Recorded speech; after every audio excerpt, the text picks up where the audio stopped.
The title of my presentation is Evaluating Sustainability of Agri-Food Certifications.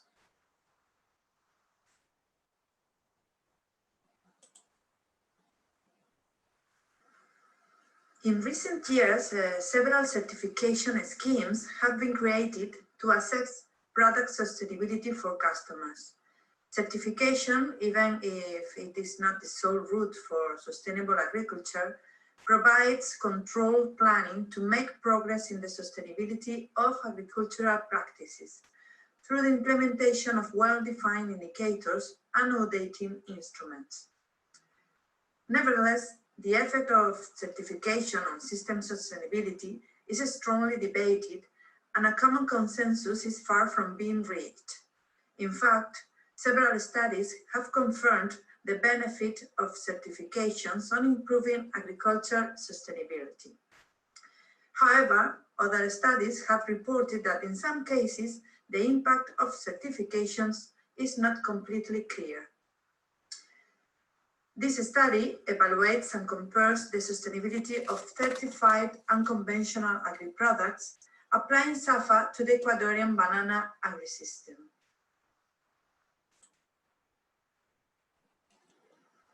In this previous work that I cite in these slides, we carried out a framework categorization, and we applied it to assessment tools which consider at least the ecological, economic, and social dimensions of sustainability.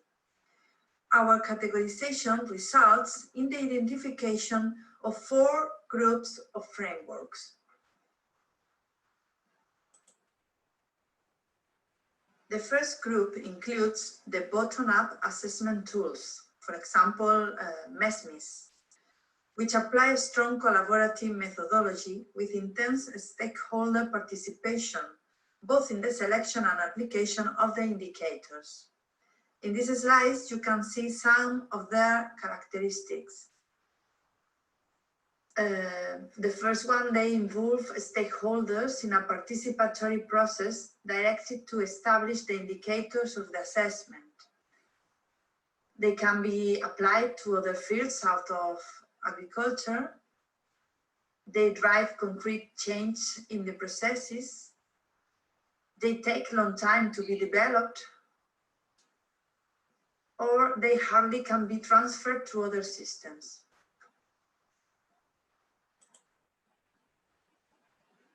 The remaining frameworks use a top-down approach with partial or minimal stakeholder interaction. This second group presents the framework specialized for the academic research. Hence, their purpose extends beyond the farm level. SAFE is a well-recognized example. They develop quantitative in-depth analysis. They can be transferred to other systems. They cannot be applied to other sustainability subjects.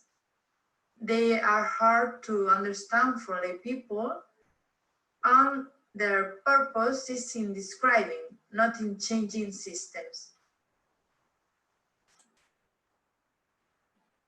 The third group includes those frameworks that aggregate results per sustainability dimension. MOTIVS is a strongly applied framework of this group. They aggregate results per sustainability dimension. They can be transferred to other systems.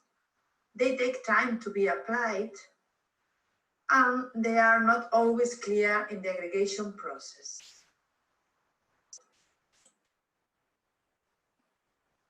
The last group is composed by the frameworks that aggregate results per indicators. SAFA is a good example of this last group. They are supported by a dedicated software for performance calculation. They display results in easy comprehensible spider graphs. They take short time to deliver results. They can be transferred to other systems. They are not eligible for no-agriculture subjects, and they are thought for structured enterprises. SAFA, that means Sustainability Assessment of Food and Agriculture, is the instrument chosen for this study as it offers three advantages. One, the wide spectrum of sustainability themes considered in the evaluation. Two, the ease with which it can be used and understood by producers and decision makers. And three, the possibility to identify precise measures to improve system sustainability in the short term. It was prepared by FAO and it considers 4 sustainability dimensions: good governance, environmental integrity, economic resilience, and social well-being.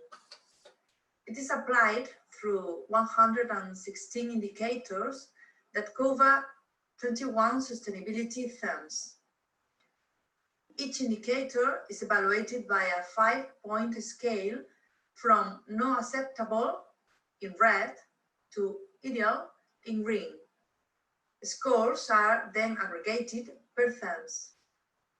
Results are shown in a spider graph, and it offers easy, comprehensible, and immediate results. The case study is Ecuador. Ecuador is a country that is highly dependent on the exportation of raw material, where the banana is the top exported agri-product, representing more than 23% of the overall non-oil-based exportation of the country. For this reason, it is important to evaluate the sustainability of this system, considering that most producers have adopted private certifications and changed their production to match the growing demand for certified products in Western countries.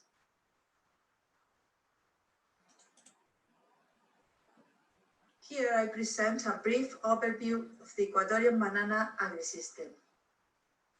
Banana arrived in Ecuador from Africa, but the explosion of its production was only from 1948, when pests and diseases devastated Central American crops. The climatic settings of the coastal area of Ecuador allow the production of banana to be possible all the year. The banana plantation is concentrated in 3 Ecuadorian provinces, namely Los Ríos, Guayas, and El Oro, accounting together 92% of national production. In 2016, banana accounted for 16% of total Ecuadorian exportation. The principal destination of Ecuadorian banana is the European Union, with 32% of exported product in 2016. The other main destinations are Russia, United States, and Middle East.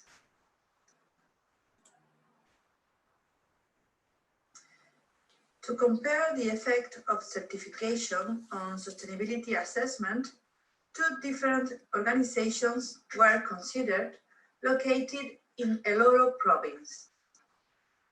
A is a group of 89 small farmers with fair trade and organic banana. And B is a group of 22 big farmers of conventional banana. Now, I'm going to show you the results by dimensions. The first one is good governance. In this dimension, the results of the 2 organizations are quite similar, as they differ consistently only on 1 theme out of 5. The only significant difference in this dimension was found in theme G4, rule of law. A is better because it does not undertake any lobbying activity. while some farms of B were found to partially break some workers' rights.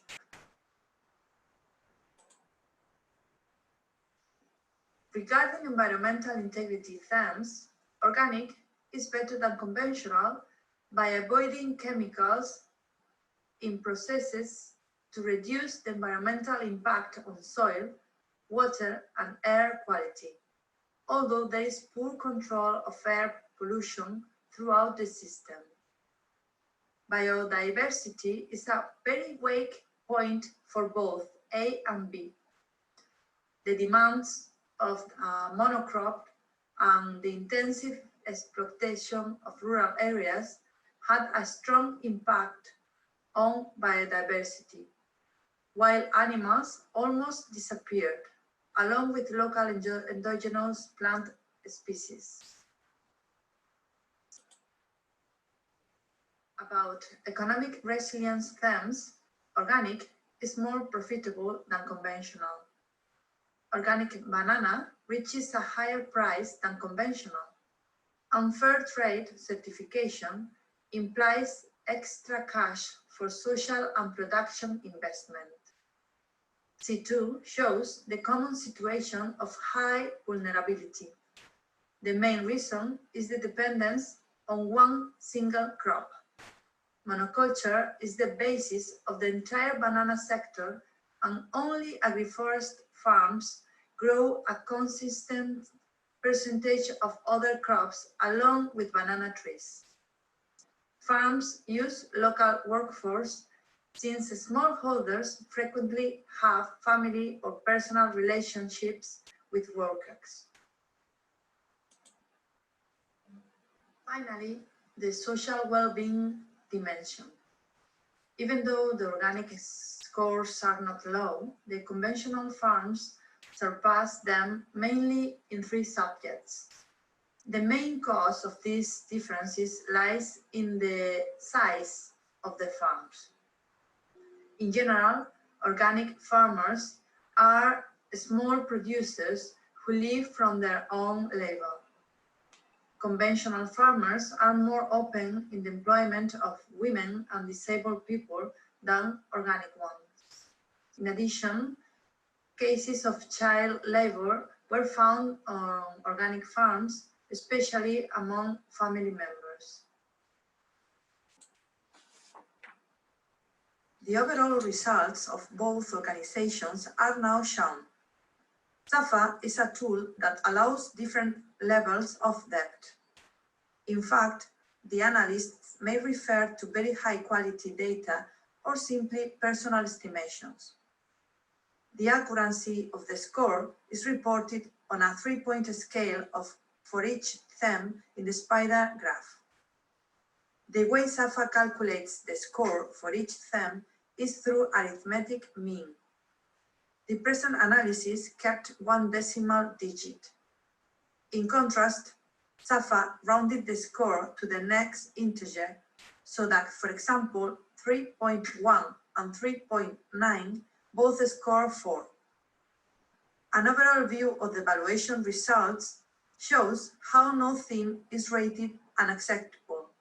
So it is possible to conclude that certification and government effort succeeded in guaranteeing a minimum level of sustainability.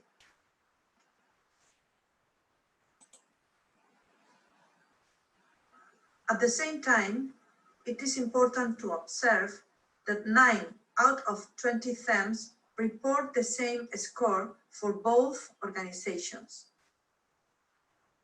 8 themes reveal progress for A over B, and 3 themes display an advantage of B over A.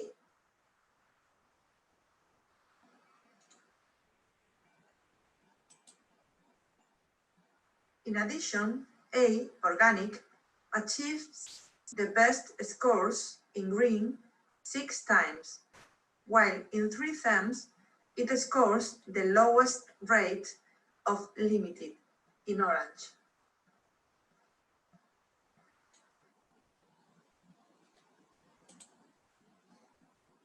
However, B, conventional, scores best 5 times, unlimited 6 times.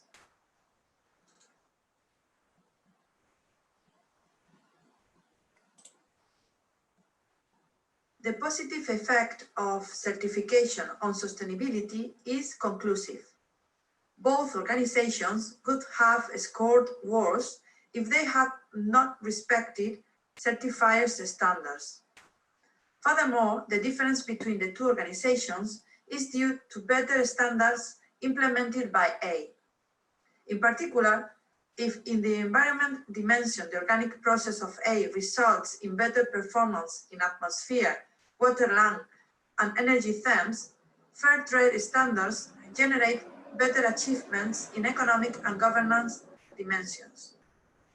B exceeds A in 3 social well-being themes. The fact that fair trade is stricter than private standards seems not automatically lead to a better level of sustainability. There may be different explanations for this outcome. First, fair trade standards are matched by private standards. 2, the cause of this result is more likely to be found in other aspects, for example, in the size and processes of the single farm rather than in the certification standards.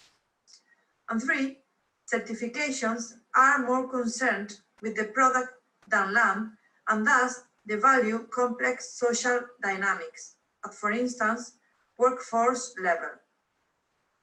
Nevertheless, to investigate this situation more in depth, it is necessary to conduct another study focused on social sustainability at worker level, since this group represents the weakest participants in the system.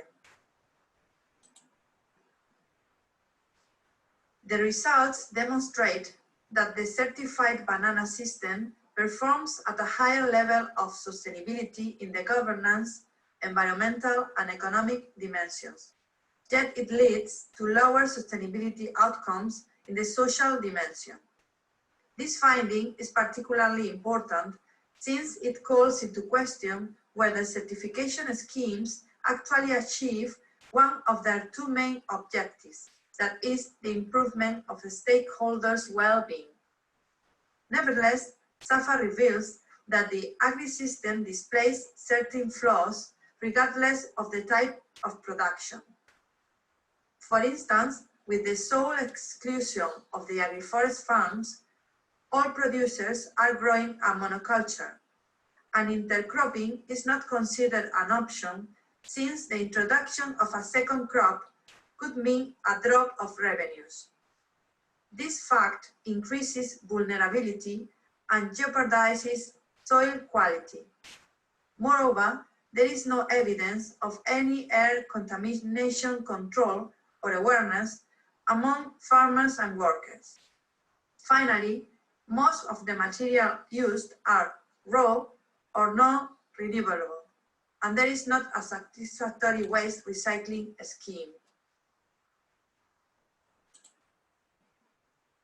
Additionally, this study discloses, on one hand, a general higher level of sustainability of certified farms, and on the other hand, the need for ensuring demand for certified products in destination markets. Hence, further studies could target at least 3 possible subjects.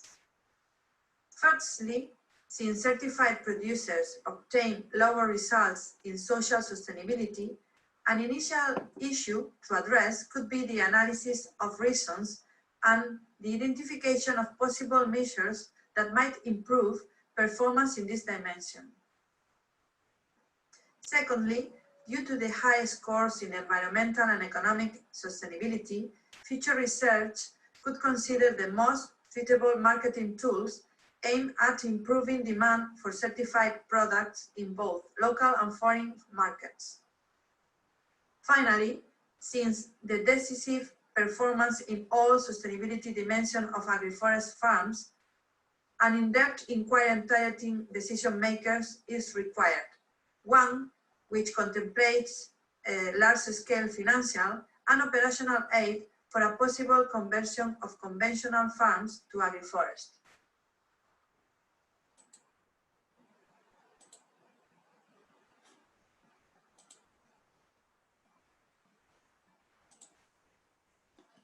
Thank you. Hi, Laura. Hi again. Thank you very much for your presentation. There is, I think, one question which was for Robert before. I would like to see whether there are any questions from the audience online before we move on. I found your presentation really interesting because taking all the social, economical, and also legal rights, labor rights, etc. perspective, and seeing how proximate the conventional and organic certified farming is when you actually study it, is actually quite starting. It's very easy to go into a narrative where you create a much bigger distance between the two, and it seems like the well introduced regulation can really advance the standards of also conventional farming, which is very surprising. Let me see if there is a question for Robert.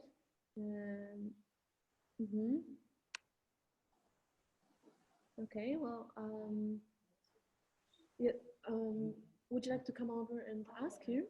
We have one question from in person, two questions. You also have a question? Okay, well, and the people who are here in person will ask them directly to you. Hello, I'm Lily. I don't know whether I understood it right, but it seems like that the conventional ones are outperforming in a better way the organic ones in labor rights, according to Spider. Yes, conventional scored better in social dimension. But the main, sorry? Because it's a fair trade normally, the 89 farmers. No. I mean, we explain in our study that it conditioned mainly because the farmers or the farms that produce conventional are bigger, much bigger than the organic farmers. So the organic farmers are small families that are working all the members of the family. So some indicators refers to if they have employment plans for disabled people, for women, and these kind of things. Small farmers don't follow them. Only the big one can do this kind of plan and employment. So that's why one of the main problems of these frameworks is that the indicators are designed by researchers or decision makers or administration, and farmers should be more involved in this kind of indicators, because it depends on the situation of the farmer. Thank you very much. Thank you. Okay, now we have a question from one of the other presenters, Dr. Robert Borek. Okay, thank you. Thank you, Laura, for your presentation. Very interesting. I was also involved in some sustainability tools for assessing farms. And I'd like to ask you, did you use weighing criteria for indicators in particular conditions of farms? I'm sorry because I missed some part of your presentation, and I'm not really sure where farms are located. Are they really different from each other? And did you take into account these differences in parameterizing and weighing the criteria which are important to show in good way the results? I hope you know what I mean. So this is they are located in the same province. They are all together. I mean, the province is El Oro, a province in Ecuador. So they are located in the same place. Okay. So the difference are more because of the size of the farms. Okay, so probably they should be treated in the same parameterization procedure. Okay, thank you. Thank you.